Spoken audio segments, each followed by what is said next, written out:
All right. Welcome back, everyone. My name, of course, is DM Rhino, and welcome to another how-to on how to make a character in D&D Beyond. We are going to make a paladin today, a very fun, a holy warrior, a paladin. Very cool. If you like this video, please hit the like, please hit the subscribe, please hit the notifications. I try to make these videos just for newer players to get into D&D and what kind of things I would choose. So let's have a look over here. Again, we go to create character, right? Just down here. You're going to click on that. So pop up once again with our standard array. Click on that one. We don't have to worry about the others. And we come to this guy. We get a name our paladin. All right. And we are going to choose, let's choose this guy with the long hair. He seems fun. Okay. Now, no homebrewed, no expanded rules, no core, nothing like that. We just want the basics, right? This is for a newer player. We want to get the basics. No no partner content. Enable dice rolling is fun. Milestone is perfect. Fixed is perfect. Everything else is okay. Like I don't use incumbent. That's up to the DM. But we're gonna make this public. So we've clicked on all of our things once again. Then we gotta go to our classes. Come down right down here to our paladin. Whoop, not the rogue, the paladin. There we go. So what is a paladin? Well, a paladin uses strength and charisma. Those are the primary stats. Now, saving throws, of course, are wisdom and charisma. The hit die is a d10. So we're just going to add our class. There we go. Now, we're going to make him level 3 because we like to get the subclass, and most campaigns start with the level 3. So again, we know the core traits. Remember, are strength and charisma. Paladins use their charisma, yeah. And what are their skill proficiencies? Athletics, insight, intimidation, medicine, persuasion, and religion. Well, paladins are religious warriors. They're like their holy knights. Same with clerics. Clerics are sort of like the brother and sister of the holy order. One is just more in battle that fights a lot. The other is more, it casts more spells and heals more. So that's the difference there. Then we have a look over here. Well, what skill proficiency? Well, we want to pick something that ties into our primary ability over here. So let's take athletics, first one. And because we've got one that ties to strength, let's get one that ties to charisma. So maybe persuasion or intimidation. Both are really good, especially for a paladin. So let's take intimidation. Now, a paladin gets something called lay on hands, which is like you get to heal someone. It's you use an action. It says here, as a bonus action, you can touch a creature, could be yourself, and you draw power from your healing pool. You get a healing pool of hit points to that creature. So it also increases 5. You get to spend 5 healing points. So as you grow as a paladin, this healing pool gets higher and higher, and you can use all of it or some of it. But remember, it's a bonus action. You also have a look at spell casting for paladin. They use their charisma to cast spells, right? And we're gonna have a look at that. We get weapon mastery as a paladin. You can use a shield, you can use a sword, but let's pick up some weapons for our paladin. So let's scroll down and have a look. And we're going to take the standard paladin kit, which is a long sword. And we get the sap feature with the long sword, right? And maybe we want a do we want ranged one? Not quite. You can, but not quite. So let's take a morning star also, because most paladins can have morning stars also. Now we get fighting style. What kind of fighting style do we want? Do we want to be the blessed warrior, or do we want a fighting style feat? Well, two different things, right? Let's have a look at the Blessed Warrior. The Blessed Warrior, we get 2 extra cleric cantrips. So we get cantrips that count as paladin spells. We use our charisma, but we get the cleric cantrips. So we are more blessed. But where we get a fighting style feat, we actually get a feat. We get the fighter feat. So it actually depends on what kind of paladin do you want to be. Do you want to be more of a spellcasting paladin, or do you want to be more of a fighting paladin, right? There are 2 different types there. So for this one, because we did a wizard yesterday, let's take a fighter kind of paladin, right? Let's make him use spells, but he's going to be in combat a lot. And he's going to be frontline, take a lot of damage, do a lot of damage. So the feat I would recommend is blind fighting. Why blind fighting, right? Because being a human, we know we're going to pick human. We get blind sight of 10 feet. Now, this is really great in case you need to see something, or if you are blinded by something, you still get blind sight within 10 feet. Is very important, right? So that's a good feat to pick. We can also pick defensive if we want an extra AC armor, of course, or interception or protection, or even weapon throwing unarmed, but we gotta pick blind fighting. The thing also, when we think about paladins, they use smite. Now, smite is just extra damage you do when you hit a creature. So here it says you always have divine smite, which you get from your god, right? You are a paladin of holy order, of divine order, you get extra damage from your god that you worship in D&D, and you always have a divine smite spell ready.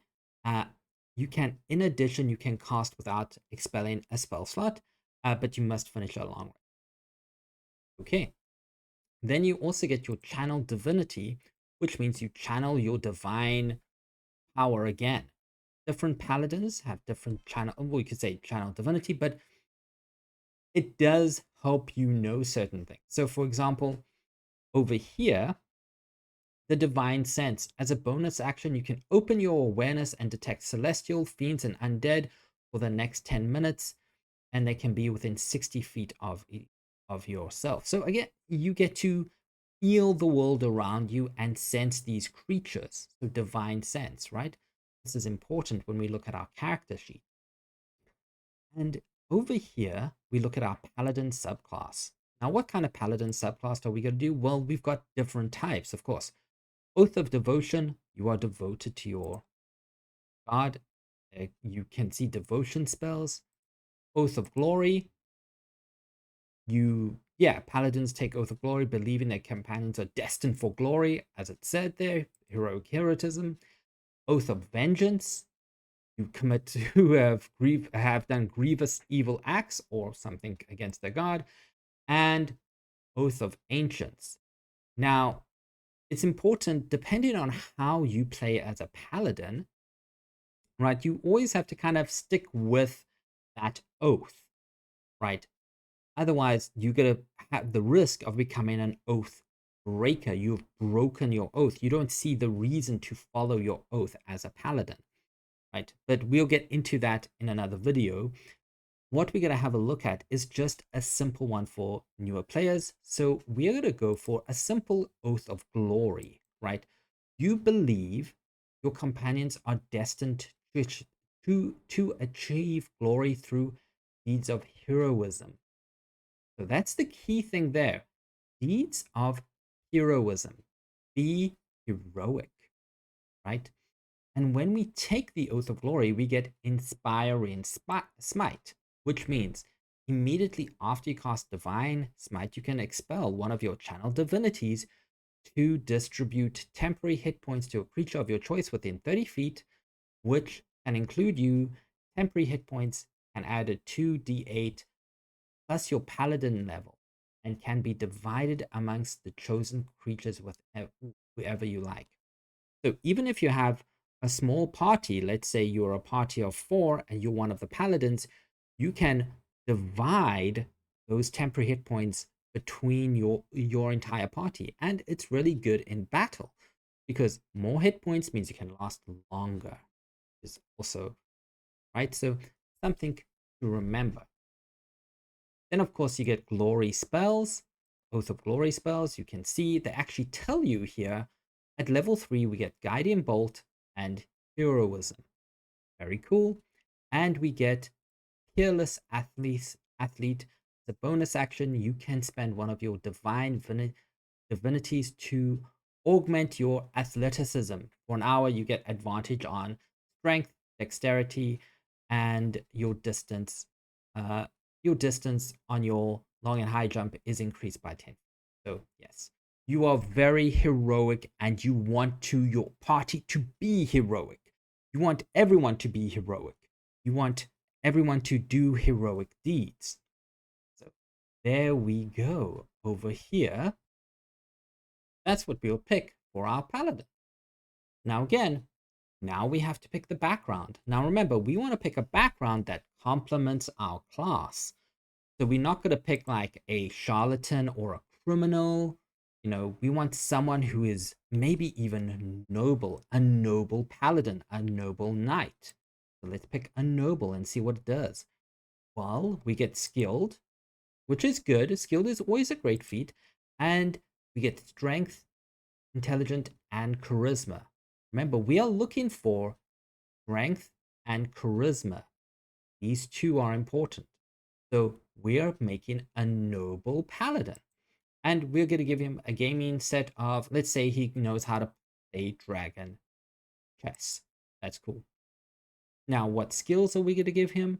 Okay, well, we can pick any, but we always want to pick something that adds on to our class. So let's scroll down first. If we know, we can go all the way down here. Let's pick we can say persuasion. We've already got that. As a noble, we've already got persuasion, so we don't have to pick that. But maybe as a paladin, he does know something about religion. Makes sense. He's a holy warrior. We can pick also acrobatics, always good for a paladin. And then we can go all the way and maybe pick an item of some kind. Remember, he's already got history because of that nobleness, so that's good. What about medicine? We can pick medicine. I have no problem with that. Skilled, you can have fun with them. Pick things that you would like in your paladin. Right. Ability score? What kind of abilities? Well, again, we're just going to go for 1-1 this time. Right. So we know our strength, intelligence, and charisma is already +1. Easy. Now, okay, alignment, I would normally go neutral, depending, but being a paladin, this is where if you're going to play a paladin, you might want to look up the gods that you want to worship. There is a list of D&D gods there. You can type them up into Google. You can have a list in, in D&D Beyond. There is also a list of gods, and they do give you the alignment of these gods also. And it comes into play when we look at our paladins, clerics, and even warlocks sometimes. You can also say sorcerers at times if you want to do that. But for now, being a paladin, I think we want him to be good. Just neutral good. Not necessarily lawfully good, but neutrally good, right? And when we type in our faith, we want to make sure that we have a god that we worship that's the same alignment. Neutrally good. Lifestyle, well, since he is a noble, let's make him an aristocrat. So he's got 10 gold, an aristocratic noble. 10 gold. Very cool. Skin, these are all things you can fill in if you want. Nothing too crazy over here. Height, weight, skin, all these things, yeah. Up to you. Right. So we've got our background. Now we go to our species. We don't want to click on legacy. We want to click on human. There we go. Human. Yeah. Confirm. Size, medium. Yeah, medium human. Skill, again, we get to pick more skills. Fantastic. So What do we want our skills to be? Well, let's see. We've got quite a few already. So perception is always a great skill to have. It's a very useful skill to have in a situation. So let's pick perception. And now we get a feat. Now, paladins, what kind of feat do we want as a paladin? Well, we already are getting some things. We don't want to create a very spelly paladin. Even though we can cast spells, we want this guy to be more of a warrior paladin. So we're not looking at magic initiative here, right? We could get savage attack, we could get skilled. We actually have skilled, so we don't need it. But let's pick tough for now, because that gives us a bit more HP. And if we're in the front line of battle, where often paladins are, they often are in the front of battle and taking on the enemy one-on-one. You want the paladin to have a lot of health and a lot of AC just to keep on hitting that guy. All right. And then we go down to languages over here. Okay, let's roll for some languages. So you can pick the little guy over here. You can pick them too, but as I said, it's always fun to roll. Let's have 2 d12s. And we got a 2 and a 3, which is Draconic and Dwarvish. Getting a lot of Draconic lately. Okay, good. And Dwarvish. Very nice. Okay, so we've picked our background. Now we come to abilities. Okay, so we've done a variation of all of these. So we're just going to go with our standard array for now, right? Let's make this standard array. Now we already know strength and charisma. Paladins, strength and charisma, right? So we're already in a +1 on our strength that's down there, and intelligence and a charisma. So remember, we want to make those odd numbers, because if they're even, we got to get that increase in our bonus, in our modifier. So immediately my strength is going to be 15. There we go. 15, 16. I get 3 on my modifier, right? Fantastic. And my charisma, we're not going to make it 14, even though it would be great. We're going to make it 13 because it's going to give us the same effect, right? Charisma, 13 plus 2, that's perfect. But paladins use charisma as their spell modifier, so that's great. That's great. That's already the 2 top ones we want. Okay, now for our constitution, we want this guy to be a bit more beefy. Maybe he gets a 14 constitution, but he's up there. He's a tank. He's a holy warrior. Let's give him 14. Dexterity, I can live with 12 being my dexterity. That makes sense. And intelligence and wisdom, yeah, let's make him more wise than intelligent, right? Even though my intelligence is going to be 9, that's okay. He's a bit more wise than he is. So there we go. That's what it's going to be like, right? Very cool. Then we go to our equipment. What are we going to start off with? Well, we're going to take A because it's always good. We get our priest pack. And we can choose what's our holy symbol. It's just going to be an amulet, right? Very simple. Our noble street pack. Look how much gold. Wow, we get a lot of gold for our noble street pack. 29 gold is a lot, yeah. And we get to pick another gaming set. So let's pick some playing cards this time. So we've got our longsword. Nice, we've got our shield, chainmail, all these things. Add starting equipment. There we go. Good. So when we come to our chainmail, we want to wear that. When it comes to our longsword, definitely wielding that. And our shield, because it gives us more AC. Definitely wielding that. Okay. Then, of course, we go to what's next. And view character sheet. And we got to load it up there. Oh, look at Pal. He's all good. And look at that health. 34 health. Very good. Strength 3, dexterity 1, constitution 2, charisma 2, wisdom -1, intelligence -1, my mistake, and wisdom 0. Again, all quite good, right? Look at that. So it makes sense for a paladin to have a -1 on nature, investigation, and arcana, even though he might be magical Arcana is not really his strong point. His strong point is hitting. Remember what I said? We're going to create a fighty paladin. And you'll notice there, stealth is a disadvantage. Why is stealth a disadvantage? Because we are wearing chain mail, right? Chain mail is heavy, and heavy armor gives us disadvantage unless we have a feat, right? And it also tells us that we need a strength of 13 to wear chainmail, which we do. Yeah. But there we have all of our things already equipped, right? And when we look here, this is our channel divinity. That's where it is over there. And use the two things over there. And we've got divine smite first level. And this is where we have a look at our lay on hands healing pool. Right now we've got 15, right? So we can divide 15 up if we want, or we can put that all onto one person. There we go. And also purify poison, which is really handy. Here we've got inspiring smite. We can do extra damage.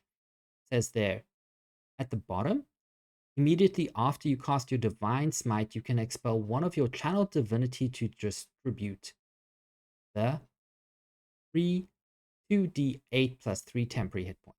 So again, we have there. But when we look at a paladin, we have to pick some spell slots. Remember, when we use smite, we tend to use spell slots. Right? And we've got 2 paladin smites there. So one because of our, we've got 2 because of our path over there. But we also get to manage some spells. So again, get to add the spells. We can have 4 prepared spells. And you will notice that we don't get cantrips. Remember, we are a Path of Glory. We're not going to get the cantrips for this. But here we have, I'm just going to click our first one there. And we're going to try and prepare some spells. Now, it's always good to get a good smitey spell, right? We have Divine Smite, but maybe we want another smitey spell. So there are 2 that come up here. We've got Thunderous Smite and Wrathful Smite. Yes, we've also got Searing Smite. So let's have a look what they do. So if we even go down here, we can actually see as a bonus action, you can take immediately after hitting a target with a melee weapon or underarm strike. So this melee weapon or underarm strike, you get fire damage at the start of its turn. So Searing Smite gives you fire damage. Thunderous Smite, also melee weapon or unarmed strike, but this one rings an audible thunder. Does thunder damage and it gives 300 feet. So when you hit this creature, there's a big boom of thunder and it can be pushed away. If it fails that DC strength saving throw, there's the DC save 12 there. Right, so thunder pushes you away, kind of like Thunder Wave. Wrathful Smite, melee or unarmed. This makes a wisdom saving throw and the creature can be frightened of you. So always good to play around with these. Remember, your Divine Smite does radiant damage. So you just got to play around which one you would like. For me, I'm going to pick a good old Thunderous Smite. I like Thunderous Smite because I like the ability to push a creature away if it fails, right? So now we've got our Thunderous Smite. And you'll see it's all bonus action. But now, hang on. I want to also take some other spells. But I don't want another smite spell. So what else can we get? Well, I've already got Guiding Bolt. I don't need Guiding Bolt. Maybe I want Bless. Bless is a great spell, as again, it's a concentration spell that if you get hit, you got to make con check on, which is like your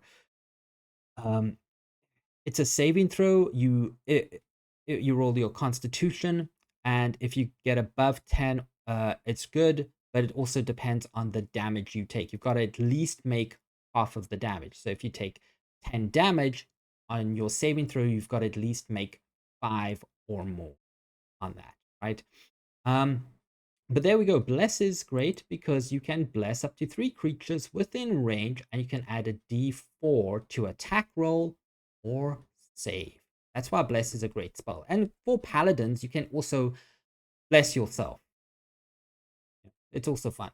So we take in Bless, right? Let's go back to manage spells because we gotta take them over here. And here we have a look. Maybe we can give ourselves, what about a ritual spell of detect?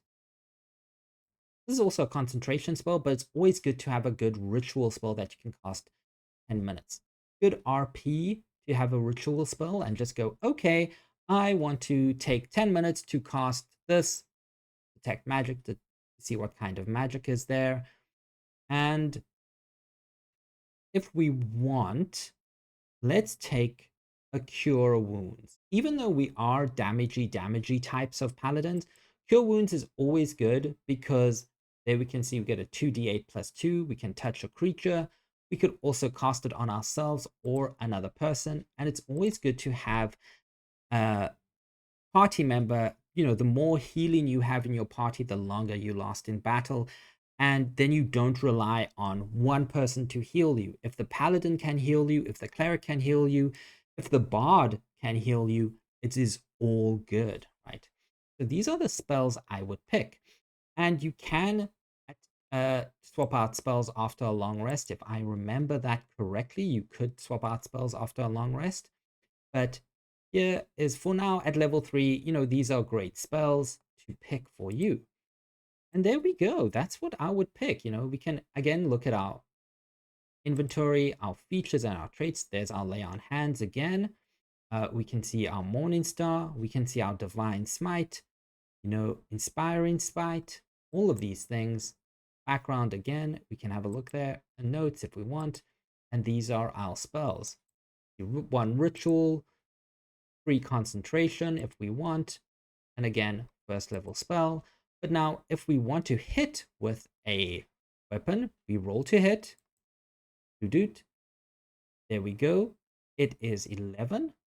It's 11 plus 5, 16.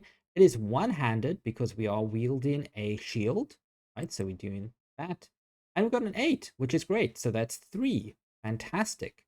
So now we do 8 normal slashing damage, and maybe we're going to burn a smite. So we're going to say, oh, I'm going to burn a smite on this. I'm going to attack him. I'm going to burn a smite. As a bonus action, I'm going to burn my spell slot over here. And I'm going to do Divine Smite as a bonus action. You can take immediately after hitting with a melee weapon. Then we're going to do a D8. So let's roll that D8 radiant damage. And then we do an extra 9 radiant damage.